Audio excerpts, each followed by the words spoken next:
Are you trying to work after the death of your husband and you can't keep up with the emotions changing? Are you finding that just when you think that you know what you're feeling, you're on to the next emotion? Have you underestimated the roller coaster that this was going to be? I'm Cheryl Parker. I'm the founder of My Good Grief, and I work with women just like you, professional, successful women who have lost a spouse. And I give you a safe place to land with all those messy emotions.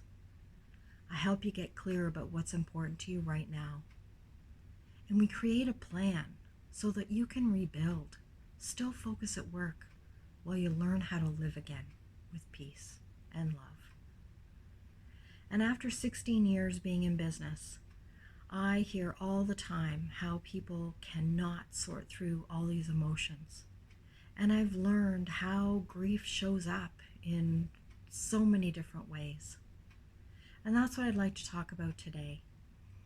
You know, we're not particularly used to even knowing our feelings.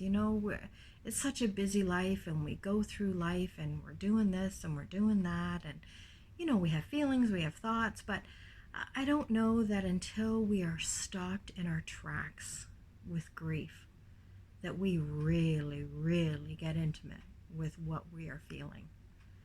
And I think it's important that we really get intimate with these feelings that we're feeling so that we can identify them, so that we can get them expressed, and we can accept them.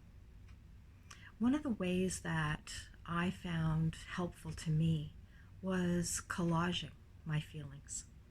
Because, you can be going through your day and you can feel sad. Next thing you know, you get a wave of guilt.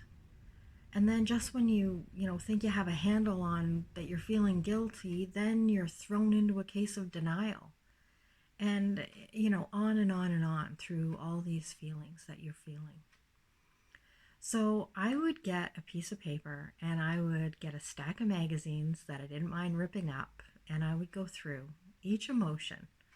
And I would just go through the magazine without much thought, and anything that struck me or hit me that was related to sadness, if that's the emotion I was working on at the time, I'd rip out the paper and I'd make a collage of all the visual representation about sadness.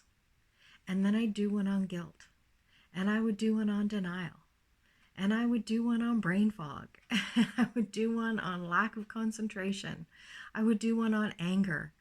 And someone suggested that I use a National Geographic for the anger ones because they have really angry pictures in there. But my point is to really get familiar with what emotions you're feeling. Because I'll tell you what, it is the resistance of grief that brings us pain. But when we can actually create some sort of relationship with our emotions and we stop resisting them, that's when the healing can begin. And that's when we can be free to be real while we go through this process. If you'd like more tips and tricks and some more information, click on the link below and visit our website. And let's rediscover the beauty of life together.